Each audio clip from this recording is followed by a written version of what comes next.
네, 안녕하세요. 신박사 이사였습니다. 2025년 4월 15일 신박사의 장마감 복귀 방송 하도록 하겠습니다. 현재 오후 5시 30분이고요. 어제 제가 좀 몸이 안 좋아서 마감 영상을 못 올려드렸습니다. 조금 이제 목도 좀 나는데요. 목이 좀 아팠는데, 시장이 뭐 좋아지고 있습니다. 뭐 보셨듯이 이제 어제 미국장도 이제 강한 상승세 흐름을 이어갔고요. 또 이제 아시아권 증시도 니케이 증시, 대만 증시 모두 어, 최근에 이제 낙폭을 회복하는 그런 부분들을 만들고 있습니다. 근데 좀 큰일 난 부분이 글로벌 시장에서 큰일 났다는 부분보다는 미국이 큰일 났죠. 미국의 국채 금리가 급등을 하고 있습니다. 이 부분은 미국에 굉장히 좀 위험한 부분이죠. 지금 이제 분석으로는 미국 국채를 글로벌 시장에서 매도한다는 신호들이 좀 나오고 있습니다. 이 부분은 이제 국채를 매도하면 국채 금리가 튀죠. 그렇게 되면 이제 미국이 이제 향후에 이제 발행할 여러 가지 어떤 국채에 대한 이자 비용이 높아지는 거죠. 그렇기 때문에 트럼프 입장에서는 요거를 낮추는 게 이제 중요한 부분이고, 이제 기준금리 통해서도 이제 낮추는 방향으로 좀 잡을 수 있는데, 이 부분이 지금 급등을 하고 있고요. 좀 심각하게 급등을 하네요.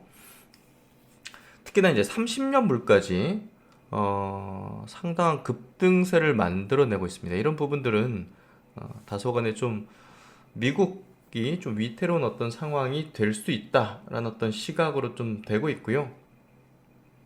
최근에 이제 트럼프 상황이 별로 안 좋습니다. 이 부분 먼저 체크해 드릴게요.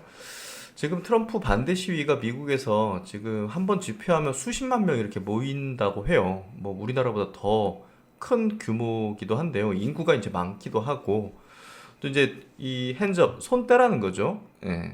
우리의 이제 민주주의가 훼손되고 있다라고 지금 미국 국민들이 이렇게 나와가지고 이제 하고 있는 거예요. 그래서 어, 트럼프 입장에서 지금의 관세 정책 비롯해서 여러 가지 어떤 정책을 펴는데 굉장히 좀 어려운 상황이 되고 있는 것 같고요. 또 글로벌 시장에서 트럼프가 지금 약간 좀 온건하게 바뀌는 이유 중에 하나, 가장 큰 이유는 제가 볼 때는 국채 매도라고 보여져요. 국채 매도에 대한 부분들이 나오다 보니까 이제 뭐랄까 약간 좀 이제 충격받은 거죠. 예, 뭐 그럴 수도 있지 않을까라는 생각은 했을 것 같은데, 입지 자체가 지금 국내외적으로 쪼그라드는 거죠. 예, 이 부분에 이제 움찔했을 가능성이 높고요. 이 자신이 목표한 바로 이제 방향으로는 이제 분명히 나가겠지만, 완급 조절의 가능성이 상당히 높다고 생각이 되고요. 그리고 이제 글로벌 시장으로 상호 관세를 매긴 부분은 저는 상당 부분 쇼가 섞여 있다고 봅니다. 협상 카드로서의. 그러니까 상호 관세 그 30%, 60%뭐 이런 식으로 베트남, 한국 뭐 이런 국가에 매기는 부분들은 중국 빼고는 뭐 이번에 90일 유예했지만 그 부분은 전체적으로 매기긴 어렵다고 생각합니다. 뭐 그거는 이제 미국의 어떻게 보면 이제 왕따가 될 수도 있는 그런 상황이 될 수 있기 때문에 그런 조짐이 일단은 보여주고 있는데, 그걸 다 매겨버리면 분명 미국은 위태로운 상황이 될 수도 있을 겁니다. 일단은 지금 이렇게 집회를 미국에서 하고 있다고 하고요. 신뢰가 깨졌다. 많은 사람들이 지금 벌어지고 있는 일에 대해서 분노를 하고 있다. 지금 미국 전역에서도 이렇게 반 트럼프 시위가 벌어지고 있다고 하네요. 그래서 민주주의 손 대지 마라. 예, 손 떼라. 라고 하고 있고, 여러 이제 뭐 민주당에서도 나서겠지만, 결국은 뭐 많은 그 유명 인사들도 트럼프의 어떤 이런 일방주의적 정책에 대해서 비판을 하고 있습니다. 탄핵안을 발의할 것이다. 이거, 야, 참, 우리나라만 있는 줄 알았더만, 미국에서도 지금 탄핵 얘기들이 솔솔 나오고 있습니다. 트럼프 대통령 당신을 잡으러 갈 겁니다. 당신은 대통령직을 가질 자격이 없습니다. 라고 하고 있습니다. 그리고 캐나다, 최우방국이죠. 캐나다가 미국산 불매 운동에 넷플릭스까지 끊는다. 미국의 기업에 대해서 지금 구매를 안 하는 그런 운동들이 거의 펼쳐지고 있다시피 하는 거죠. 이렇게 되면 이제 트럼프 입장에서도 사실 선거를 위해서 뭐 우리가 뭐 테슬라 비롯해서 이제 그 메타 이제 페이스북이죠. 이런 쪽에서 이제 후원금 엄청 받고 하여튼 빅테크 쪽에서 많이 받았는데 뭐 이런 상황이 벌어지면 추진하는 데도 좀 어렵겠죠. 그래서 이제 캐나다 이런 데서도 지금 미국에 맞설 수 있도록 강한 자립을 해야 된다 이런 목소리들이 이제 정치권에서도 강하게 나오고 있다는 거죠. 그리고 이제 여기에 사실 이거는 탄핵 이전부터 벌어지고 있던 사실인데요. 미국의 이제 경기 지표들이 좀 안 좋아지고 있습니다. 예. 이 인플레이션율은 당연히 이제 관세를 매김으로 해가지고 이제 높아지는 건 당연할 겁니다. 차후에 나올 거예요. 이제 다음 달부터 이제 나오겠죠. 미국의 이제 소비자 심리 어떤 지표들이 지금 점차 둔화되고 안 좋아지는 게 보여지고 있습니다. 이런 부분들은 어, 이게 단기적으로 그냥 트럼프가 액션을 취해서 급락했다가 V자로 이제 자기가 다시 또 이제 규제 풀고 뭐 감세하고 뭐 이런 것들 당근째 꺼내면서 V자로 만들 수 있다고 생각했을 가능성이 높은데 뭐 이런 상황 속에서는 그렇게 안 될 수도 있는 거잖아요. 그렇기 때문에 너무 세게 나가버리면 결국 좋아져야 되는데 자신의 임기가 끝으로 갈수록 좋아져야 되는데 그러지 못할 수도 있는 가능성들 이런 것들은 지금 추진하는 정책들에 조금 압박을 가할 걸로 보여집니다. 그래서 인플레 실업률 예상치가 급등하는 모습을 보이면서 미국 소비 국가잖아요. 예, 소비로 이루어지는 나라에서 소비자 심리가 둔화되는 것들은 굉장히 좀 위협적인 부분입니다. 그래서 이제 관세부가 유해 재연장 가능성이 높아지고 있고 이런 부분들은 또 불확실성은 여전히 있다는 거죠. 그래서 미국은 지금 트럼프 대통령의 정책이 다소간에 지금 장벽에 좀 부딪혔다. 이렇게 좀 생각하면 될 것 같고요. 이는 곧 어떻습니까? 증시에는 호재죠. 예, 이는 곧 증시에는 호재인데요. 제가 이제 지난 시간에도 영상에서 이제 체크드렸지만 일요일 날 미국 경기적인 부분이 조금 둔화되는 흐름이 있기 때문에 이번에 관세에 대한 폭락과 이제 회복 급등 이런 것들을 빼더라도 점차적으로 조정을 받을 수 있는 여건이었기 때문에 조금 더 시간을 두고 조정의 가능성은 높다라고 볼 수 있거든요. 그래서 전체적인 시장에 대해서는 이 정도로 좀 체크를 하고 막 여기 막 다시 또 정고점 바로 회복할 거야 뭐 이런 것들은 제가 볼 때는 나타나기 쉽지 않다. 네, 이렇게 좀 생각하고요. 미국 증시에서 좀 특이사항이 있는데요. 미국 증시에서 특이사항이 그 많은 빅테크들이 이제 급반등을 했잖아요. 애플 비롯해서 이제 뭐 테슬라, 뭐 메타 플랫폼스, TSMC, 뭐 브로드컴이라든지 많은 기업들이 급반등을 했는데요. 그 중에서도 이제 팔란티라는 기업이 이제 급락 부분을 다 회복하는 모습을 유일하게 빅테크 중에서 보였어요. 보시면 3월 말부터 빠지던 하락폭을 최근에 회복 시세 쪽에서 회복 구간 쪽에서 시세를 원위치로 돌렸어요. 빅테크 중에서 유일합니다. 그리고 다른 빅테크들은 아까 보셨듯이 제가 이제 차트에 보통 진하게 이제 장기 평선 1년짜리, 2년짜리 이평선을 이제 이렇게 그어드리잖아요. 근데 대부분이 다 이 장기 평선을 깨고 올라왔어요. 오라클도 마찬가지로 깨고 올라오죠.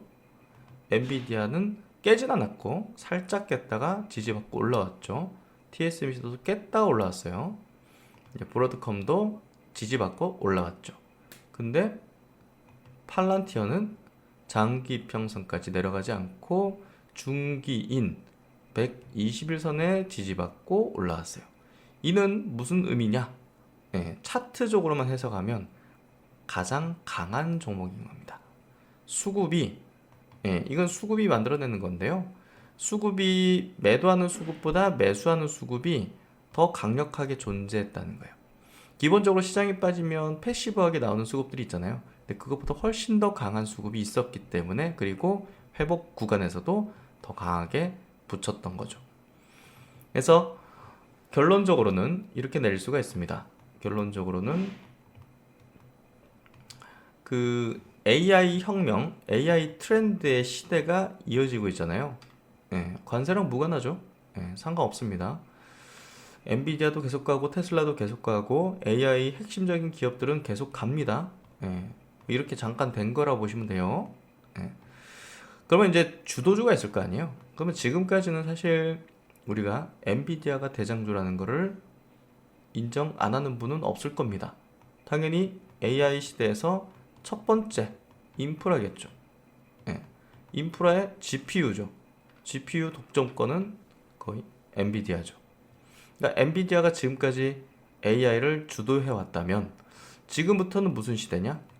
에이전트의 시대입니다. AI 에이전트의 시대예요. AI 에이전트의 시대. AI 이제 응용 단계로 넘어가죠. 이걸로 실제 돈을 버는 거, 솔루션 이런 것들, 소프트웨어. 그래서 소프트웨어 관련된 종목들, 종합적인 거죠. 팔란티어는. 그래서 팔란티어가 그 핵심적인 그 인프라 트렌드 다음에 AI 어떤 트렌드를 주도하는 기업이 된다는 거죠. 우리가 이렇게 급락을 한번 맞아버리면 다 같이 상승하다가 급락을 한번 이렇게 세게 맞아버리면 진짜를 알게 돼요. 진짜를 알게 돼요. 그 진짜가 알게 된 게 팔란티어다. 팔란티어다. 국내 시장에서도 마찬가지로 급락 뒤에 가장 빠르게 시세를 회복하는 업종을 보니까 바이오더라. 확인된 거죠. 그런 어떤 의미, 그런 어떤 해석이 지금 미국장에서는 팔란티어로 해석이 된 겁니다. 매우 중요한 부분이죠. 그리고 이제 미국장에서 좀 의미 있는 또 종목이 로켓랩이라는 기업입니다. 우주항공 발사체 대표적인 기업이죠. 이 기업도 마찬가지로 최근에 미국장 폭락을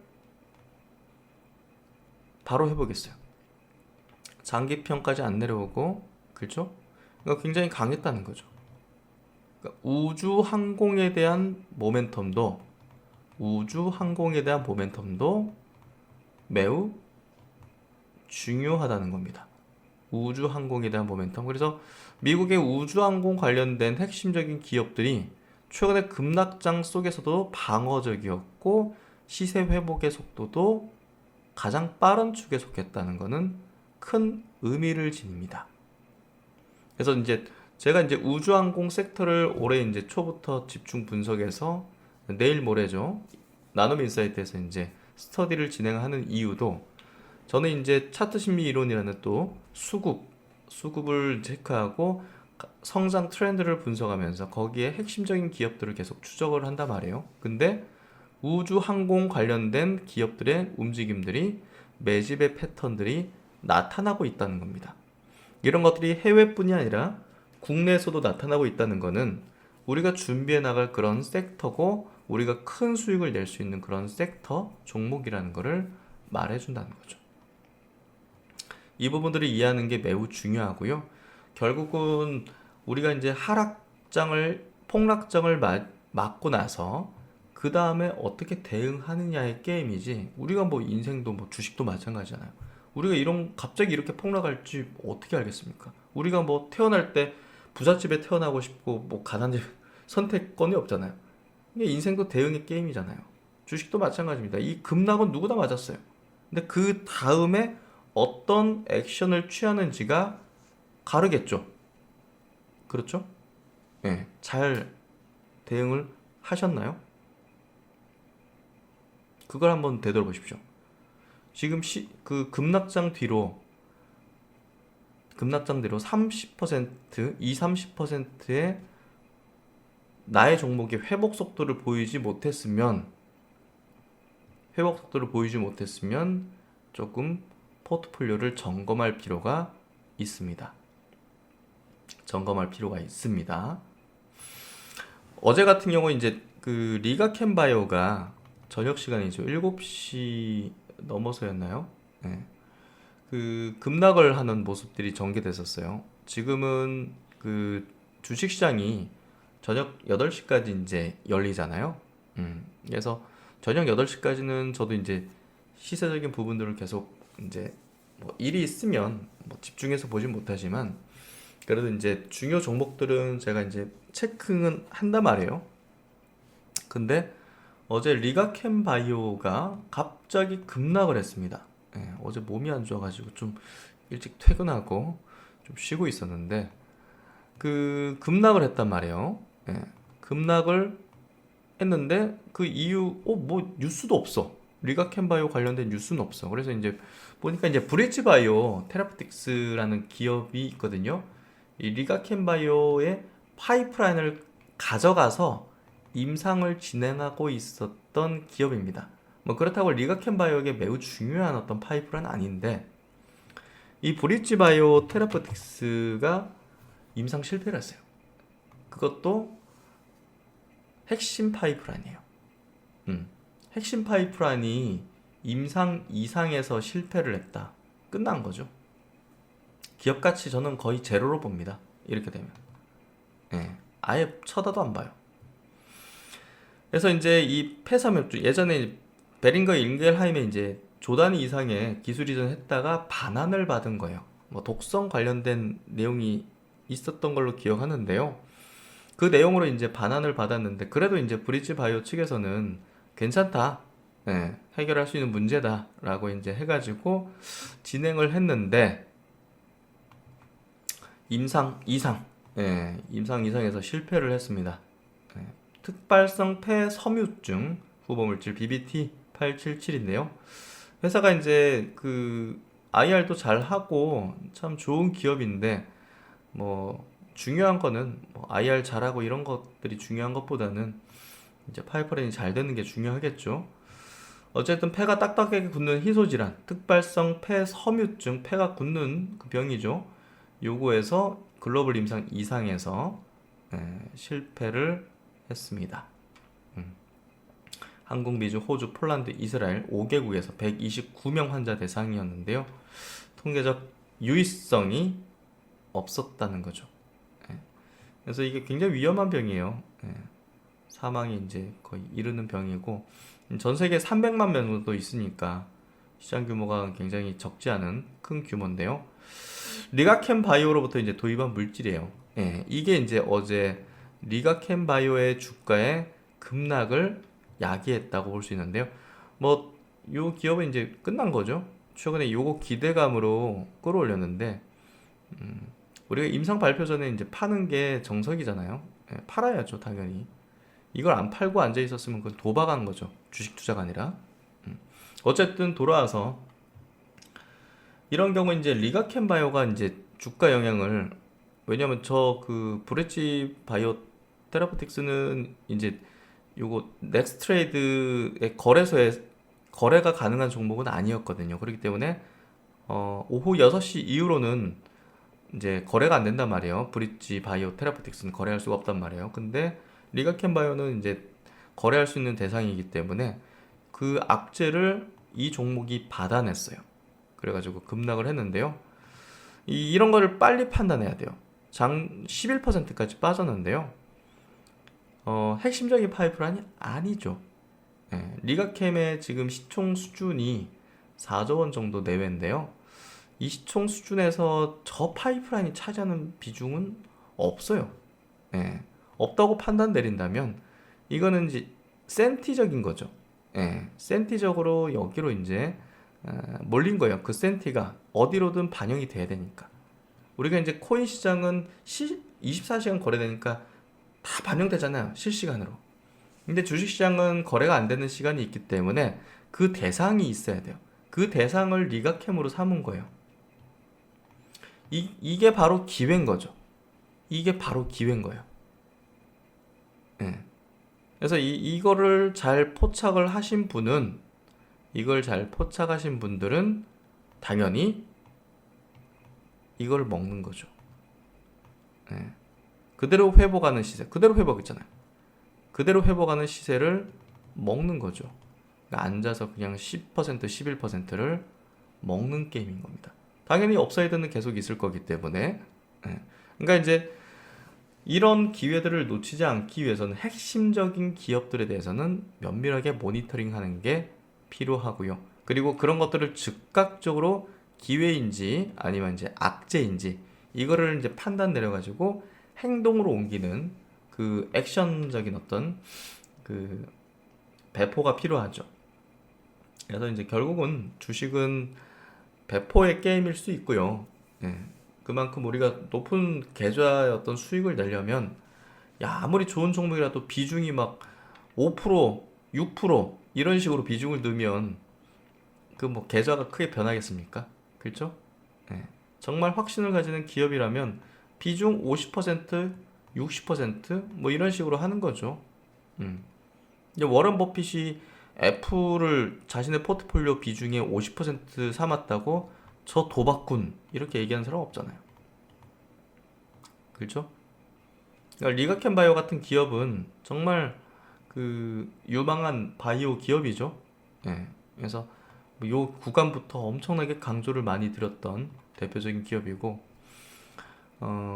그 뒤로 이제 지금 높은 수준에 지금 올라 있다고 생각하는 분들도 있겠지만 이 기업이 가지고 있는 장기적 잠재력 이런 것들을 감안해 본다면 지금 뭐 비싸다, 뭐 높은 밸류다 이런 거라고 얘기하긴 어렵겠죠.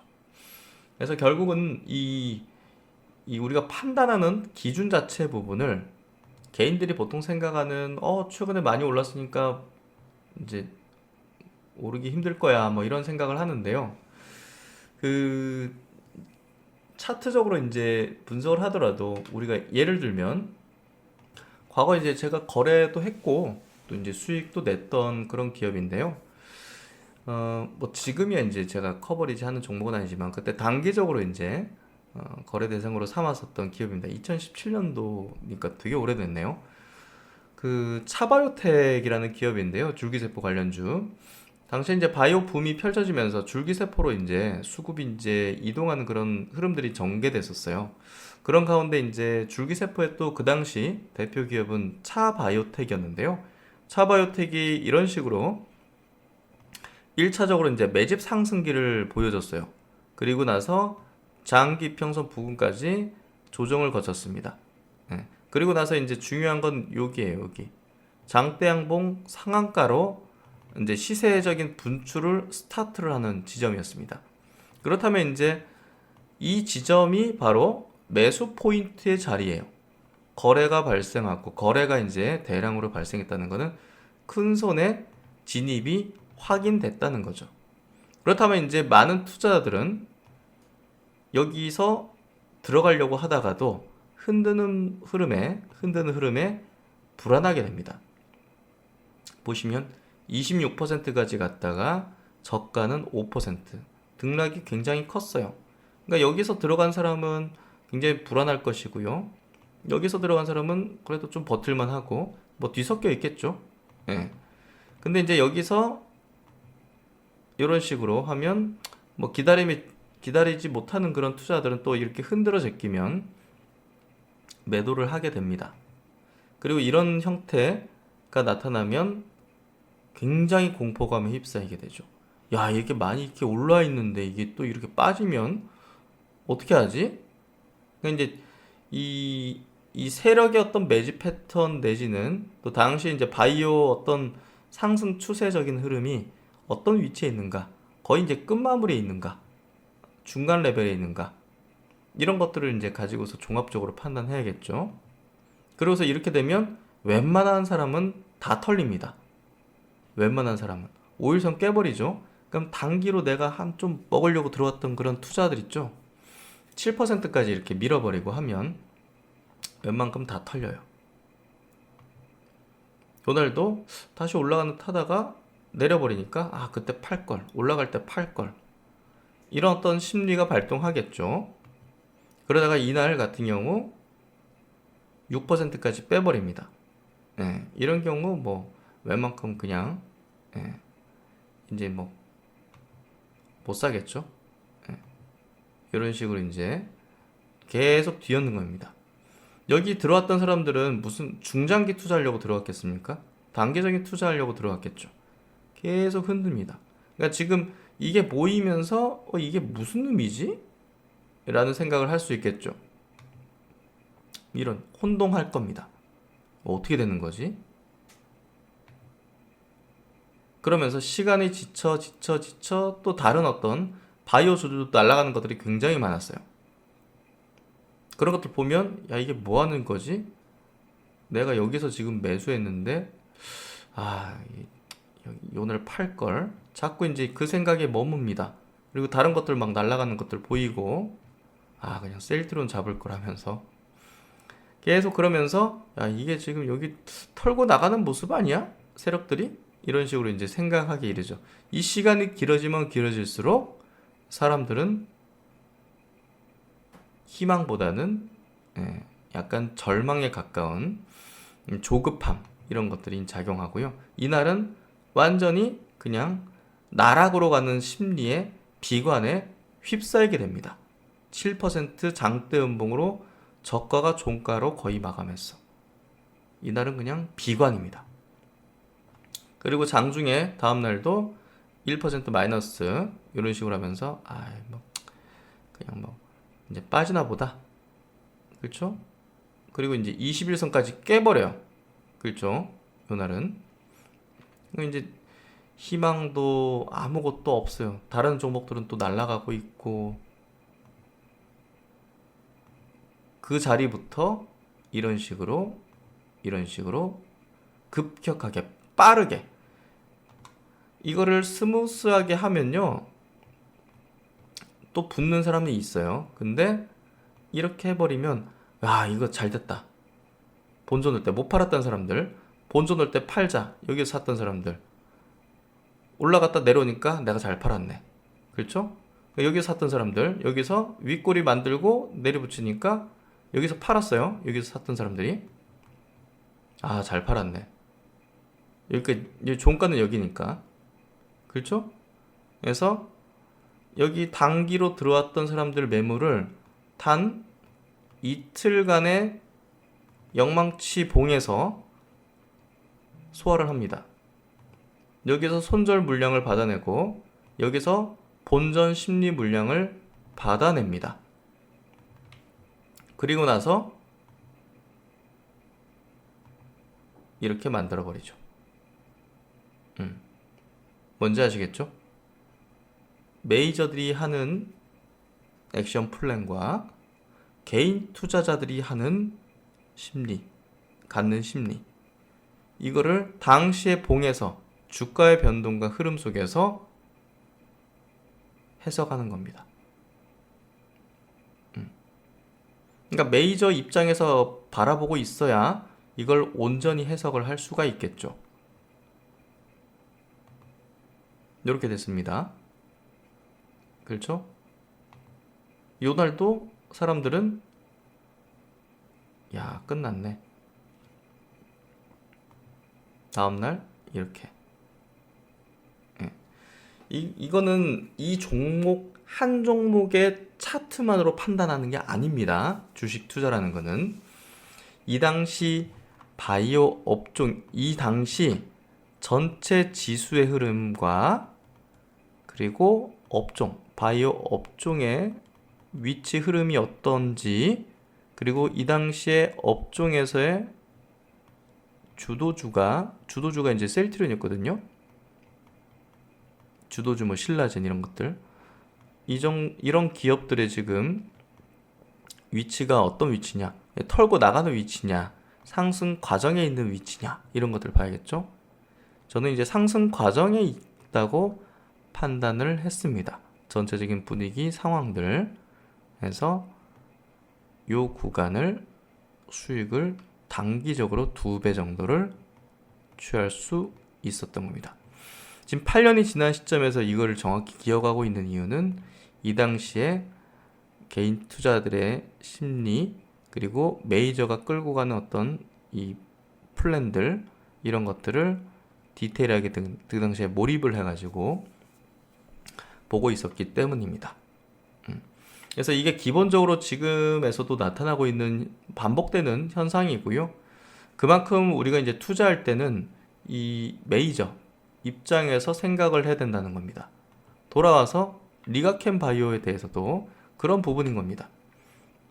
이 당시 이제 오리온 인수 뒤로 급락할 때 이런 관점에서 설명을 드렸습니다. 제 마감 영상에서 항상 말씀드린 부분이에요. 그래서 꾸준하게 제 영상을 보신 분들은 리가켄 바이오를 제가 뭐 올라 있으니까 지금 설명한다 이게 아니라 여기서부터 설명 계속했고, 이때도 이제 절호의 기회다라는 분석을 지속적으로 해드렸고요.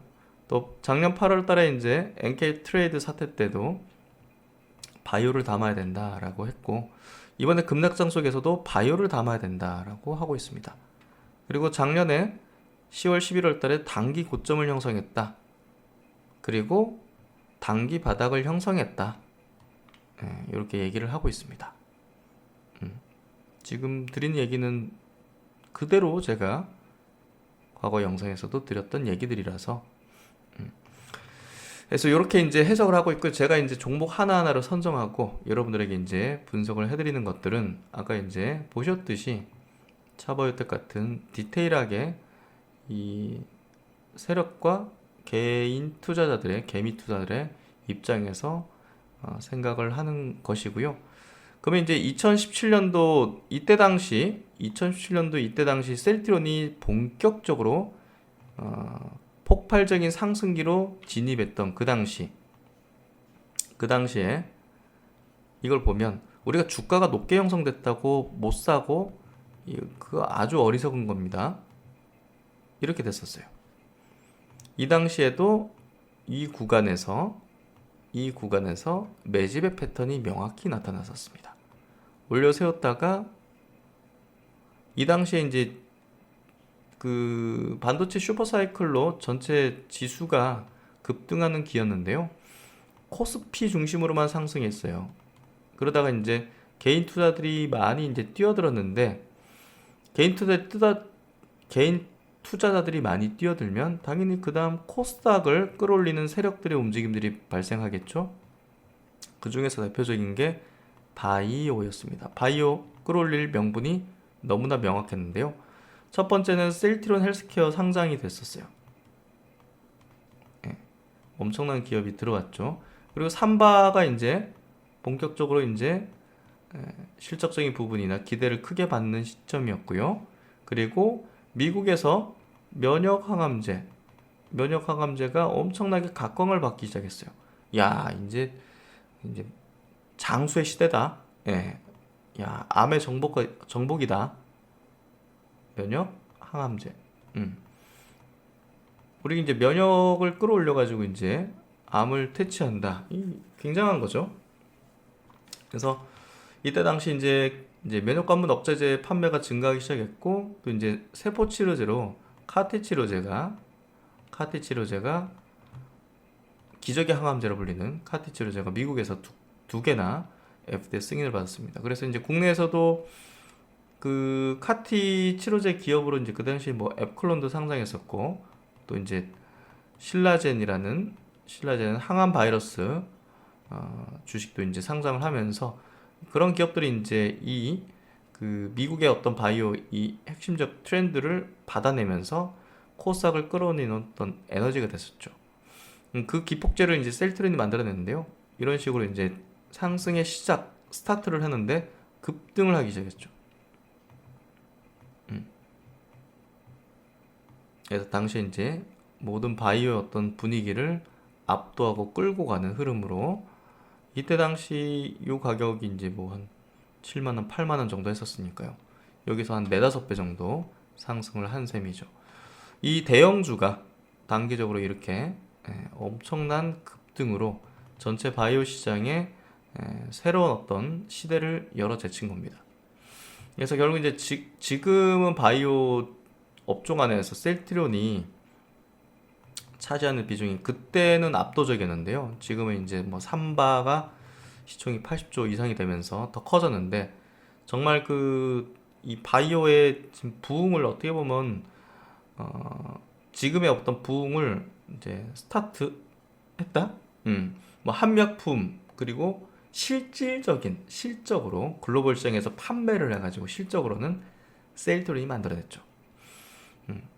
그래서 이제 이런 어떤 시세적인 어떤 움직임들, 흐름들 이런 것들을 우리가 좀 이해하면서 지금의 시장들을 또 이제 바이오 종목들에 대해서도 이해하는 게 중요하다. 이렇게 좀 이야기 드리고요. 결국 이제 시장에서 흔들릴 필요도 없는 그런 투자를 하는 게 중요합니다. 그러니까 이번 급락장 속에서도 바이오 중심의 투자가 가장 안정적이었고 베스트했다는 거죠. 작년 8월도 마찬가지였고. 그래서 결국은 특정 이슈가 이 거대한 물결의 추세를 꺾지는 못한다. 이걸로 좀 생각을 하면 됩니다. 그래서 어쨌든 오늘 시장의 흐름 자체가 결국은 최근에 이제 미국장에서도 좀 회복되는 시세 흐름 속에서 나아지는 어떤 모습들을 확실히 보여주고 있고요. 한국장은 그만큼 시장이 글로벌 시장 대비해서는 올해는 그래도 방어적이면서도 특정 섹터 중심으로 강한 시장이 형성될 거라 봅니다. 저는 이제 바이오는 당연하고요. 그리고 2차전지 업종 안에서 특정 섹터군을 매우 중요하게 보고 있습니다. 그쪽 영역에서 최소 제가 볼 때는 50에서 100%의 수익률이 날 가능성이 높은 그런 영역의 모습들, 종목들이 포착이 되고 나타나고 있는 것이죠. 그런 것들을 잘 이해를 하고 우리가 판별하는 게 중요할 것 같습니다. 미국장에서도 마찬가지로 테슬라라든지 엔비디아라든지 팔란티어라든지 또 TSMC 같은 이런 대표 기업들은 최근에 엄청난 기회를 줬다고 생각합니다. 그런 것들 빅테크의 어떤 정말 박앤셀 구간을 잘 활용하시는 게 중요한 구간이었다. 이렇게 좀 이야기를 드릴 수 있을 것 같고요. 네, 하여튼 뭐 오늘 시장 무난했고 또 이제 이번 주 흐름도 제가 볼 땐 관세에 대한 어떤 영향권에서는 시장이 많이 좀 지나간 것 같습니다. 그래서 그 부분을 좀 생각한다면 그래도 바이오 업종이라든지 또 2차전지 특정 종목에 대해서는 우호적으로 투자를 집행해도 충분하다, 된다라고 생각합니다. 그 부분들을 한번 생각해 보시고요. 조금 디테일한 투자에 대한 이야기, 또 이론적인 어떤 투자에 대한 전략들을 제가 이제 팬딩이라는 공간에서 페이지를 만들어 놓고 이렇게 차트 심리 이론 하에서 분석을 해드리고 있습니다. 어제도 이제 리가켄바이오 이슈 부분을 체크해 드렸고요. 밤 시간에. 그래서 아마 좋은 기회들을 이제 잡으셨을 거라고 생각합니다. 그리고 이제 오늘 이제 바이오 장 초반에 약세였는데요. 그 부분에 대한 어떤 이야기를 드리면서 전략을 구상할 수 있는 내용들을 드렸고, 매일마다 이렇게 와치리스트 주식 종목 해가지고 핵심적인 기업들에 대해서 보다 더 디테일한 전략들과 또 학습 자료들을 제공드리고 있습니다. 그래서 월간 구독하는 이제 멤버십 서비스고요. 이를 통해서 완벽하게 지금 투자 시장에서도 이 급락기를 엄청 잘 활용할 수 있었을 겁니다. 그 부분들 많이 제가 이제 팬딩에서 하는 것들을 홍보드리진 않는데 이곳에서는 분명 투자적으로 안정된 마인드셋으로 투자를 해나가면서 핵심 주도주들을 그동안 계속적으로 잡아왔죠. 핵심 주도주들을 6개월, 1년 전에 분석을 미리 하고 있었기 때문에 낮은 위치, 낮은 가격권에서 좋은 어떤 수익을 거둘 수 있었던 그런 어떤 스터디였다고 볼 수 있습니다. 그래서 제가 뭐 계좌까지 받아가지고 검증 드리진 않지만 많은 분들께서 뭐 리가캠 4, 5만 원에 사고 이런 것들을 많이 하셨기 때문에 높은 수익률을 내고 있다고 봅니다. 그리고 이제 우주항공 관련해서 이제 나눔이 사이트에서 이제 내일 모레죠. 스터디를 진행하고요. 이것도 이제 제가 올해 들어서 이제 깊이 있게 이제 스터디를 진행하고 분석을 했죠. 그래서 올해 올해 제가 볼 때는 국내 시장에서는 올해 이제 우주항공이 이때까지 우주항공이 이 테마적으로 군집을 상당히 이뤄가지고 움직인 적은 없었어요. 뭐 한두 종목 이렇게 뭐 일정이 있을 때 움직이거나. 근데 이제 지금 로봇은 많은 종목들이 군집을 이루고 하나의 섹터군이 되잖아요. 로봇이. 그러니까 우주항공도 이제 그런 단계로 넘어가는 출발이 될 건데요. 그 흐름을 저는 이제 올해로 보고 있어요. 예, 그래서 분명히 이제 이쪽도 큰 움직임들, 상승의 움직임들이 있을 거라 생각하는데요. 요 스터디를 내일 모레 목요일 날 진행을 하도록 하겠습니다. 그 전까지 목이 나서야 되는데. 예. 어쨌든 이런 스터디를 좀 깊이 있게 하면서 투자는 결국 이제 급 나갈 때 확신을 가지고 살 수 있다는 거는 결국은 남들보다 훨씬 더 많은 학습을 했다는 거잖아요. 그러니까 항상 누구 얘기 듣고 그냥 찍듯이 주식을 찍듯이 하는 투자들은 불안하죠. 올라가도 불안해. 내려가면 더 불안해. 그렇죠? 근데 확신이 있고 스터디를 제대로 하는 사람들은 이 구간에 불안하지 않고 그냥 계속 그냥 홀딩할 수 있잖아요. 예. 이게 차이죠. 예. 그래서 저도 이제 깊이 있게 딥하게 이제 그 기업을 전부 다 알고 있으면 뭐 흔들리지는 않는 거죠. 그게 중요한 것 같습니다. 투자에서는. 그래서 이런 부분들을 잘 생각을 하셔가지고 같은 동행을 통해서 확신을 가지는 투자를 하시면 좋을 것 같습니다. 네, 오늘도 수고 많으셨고요. 심학산도 다음 시간에 좋은 내용으로 뵙도록 하겠습니다. 감사합니다.